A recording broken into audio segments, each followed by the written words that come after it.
Alright, so this is basically before it's kind of the end of mock-up. There's still some, gotta have to take it all apart and do a bunch of finish welds, and my welds are not very good, but they hold. And plus, this is a little Harbor Freight 110, somewhat of a MIG welder. I'm using a flux core wire. I bought it for $100, and I've welded so much stuff with it. I love it. Same with that mask right there. I think I basically bought $40. It's one of the auto tints, so there's no, like, you know, getting flash right before you put your mask down so you can see. And it's worked well. I've had both of these for a couple years with no issues.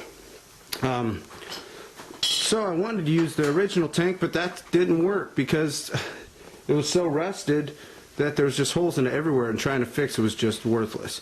And I didn't want to have to buy another tank. I had this one off an old IT sitting around, so I just made some custom mounts, and it's on there good now. I haven't decided whether I'm just going to sand this down and wet sand it and keep it blue and maybe put some graphics on it, or if I'm going to do a partial paint. I know it starts to bubble up, but I've had some pretty good results in the past with the paint in the tanks, with them not bubbling up too bad, depending on how you prepare it. The plastics I ended up cutting because they're so broken in so many places that most of where we're going to be runs on the sand, and with it being as wide as it is, it's not going to matter anyways because the fenders don't cover any of the tires. And then I came back, and this is a bumper off of a little bike like one of these. I just turned upside down, took a couple things off, and made it my grab bar. Basically, see the swing arm down there with the extensions on it. Nothing's really lined up right now, so it might look a little crooked and stuff, but it'll all be spaced right when it's all put back together. It's basically just for mock-up. Then I put these heel guards off of Polaris Predator, and I just basically worked them into the stock foot rest because it was just difficult trying to figure out a mount for the Polaris pegs. And these are still in good shape, and they're rubber, and this is for my wife, and you know, it should be comfortable. Let's see what else. Gotta pull this front end apart. I'm going to powder coat these rims in that chrome powder coat I use for the swing arm.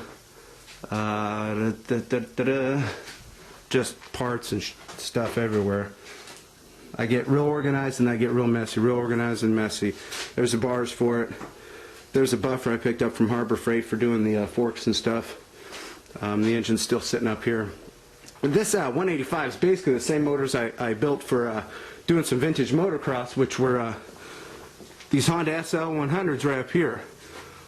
Bored that out to a 160. That thing ran great against a 125 two-stroke. So those got just tons of the motor stuff here too. I need a bigger garage. CT70. Couple motors I got for pretty cheap for the other three-wheelers. So yeah, I just want to do a little video. Hey Alex, say hi. Can you say hi? Hi. Sounds like he's got a little bit of a cold, but he's ready to weld.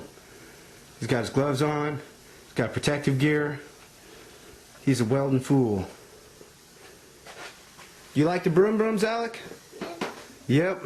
Where's yours at? Where's your broom broom? Like that. Is it pretty fast?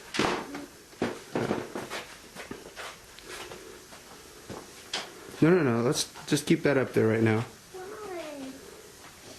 You gotta take these off. We gotta let it charge first, huh? It's already done. Almost. So, well, that's it. Good little video.